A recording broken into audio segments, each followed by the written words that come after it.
chapter, Romans 7 chapter. And Evangelist Gardner, read for me verses 19 through 24. Mm-hmm. Oh, listen at this person. The good that I would, I want to do good, but I end up doing something wrong. And the evil stuff that I don't want to do, that's what I end up doing. Oh, my God. Isn't that terrible? Now this person's starting to think. See, you got to start to think. When you're doing stuff that you don't want to do, and I'm going to have to give my testimony. Been there, done that. I had tears in my eyes. Now, if I did what I wanted to do, why was I feeling so guilty and so dirty after I got through doing it?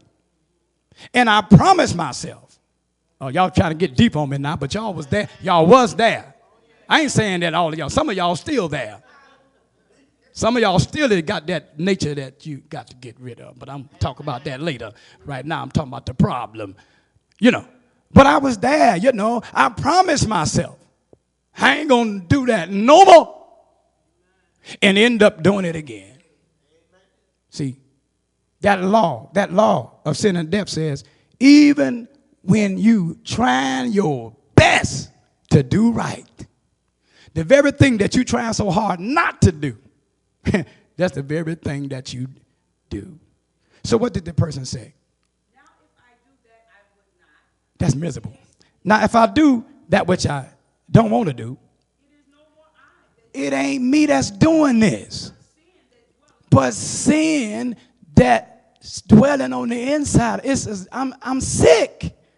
How many of y'all know that when you come to the conclusion that you're sick, you will go and get the help that you need? It's just like an alcoholic. You know, like an alcoholic, right? As long as an alcoholic say, you know, I'm just a sociable drinker. I can stop anytime I get ready. Now, you know you sitting up there with that bottle all by yourself. Ain't nobody else around. Matter of fact, your friend rang the doorbell. You took it and hid it. You got a problem. But as long as you saying that you ain't no alcoholic, you'll never get the cure. Am I right about it? You got to realize how sick you are. It's like a person that's crazy, you know. And they done locked them up. They in the loony. I mean, you know. And they looking around at everybody. Say, these people are nuts. You know what I mean? I don't know why I'm here. You understand? See, when you realize how sick you are, you got to realize you're sick. It's not you that's doing these things, but it's the sin that dwelleth in you. Read on. It's a law. When I want to do good, evil is present with me. Go ahead. Mm-hmm. I want to do right. Mm-hmm. It's another law in my members that takes control of my mind, and it captivates me and causes me to commit sin. Mm-hmm. What did it say? Oh, miserable, wretched person that I am. You got to come to that conclusion. Oh, wretched, miserable, pitiful. I know some of y'all still think a whole lot of yourself, even though you're caught up in sin. But I came to the conclusion that I was wretched, miserable, and pitiful. Oh, wretched man that I am, who shall deliver me from the body of this death. Y'all help me say, there is deliverance from the sin disease. Come on, put your hand together, give God some praise. All right? So Paul talks about the ungodliness and the unrighteousness of all men. He talks about original sin, the fact that the universal sin, the fact that we are born with the sinful nature. Am I right about it? Amen. Now, he deals with also in verse 18, he talks about, not only does he talk about universal sin, but he talks about universal punishment. Huh? Romans 6:23 says, for what? The wages of sin is death. Not only are we born with a sinful nature, but there is a universal penalty for sin. And the universal penalty, which Paul says here in verse 18, y'all see that? For the wrath, that's the first thing he mentioned, that there is a consequence for sin. He said, for the wrath of God, y'all see that? Let's read that together, verse 18.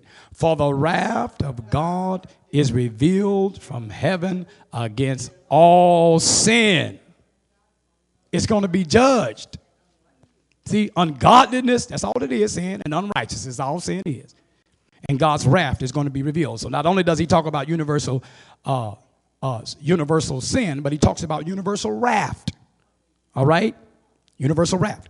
All right? And you'll find that in Revelations 20. I want everybody to turn to this now, because sin has some very devastating consequences. You need to understand this. The wrath of God is revealed from heaven against all sin. Revelation 20 and 12. What did he say? I saw the dead, small and great, stand before God. And the books were open. And another book was open, which is the book of life. And the dead were judged out of those things that were written in the books. I want you to know something. Just like John got these cameras on, recording everything I'm saying here tonight, God has a camera too. If man have enough sense to make a camera, I don't know how they do it. Technology is something else, isn't it? Man has the technology to record everything. That thief to go in the store thought wasn't nobody looking at him, the camera right on him. God has an eternal VCR, and the lens of the camera is on you from the day you come into existence to the day you leave this earth. And every sin that you commit is recorded on God's eternal VCR. The wrath of God is revealed from heaven against all ungodliness.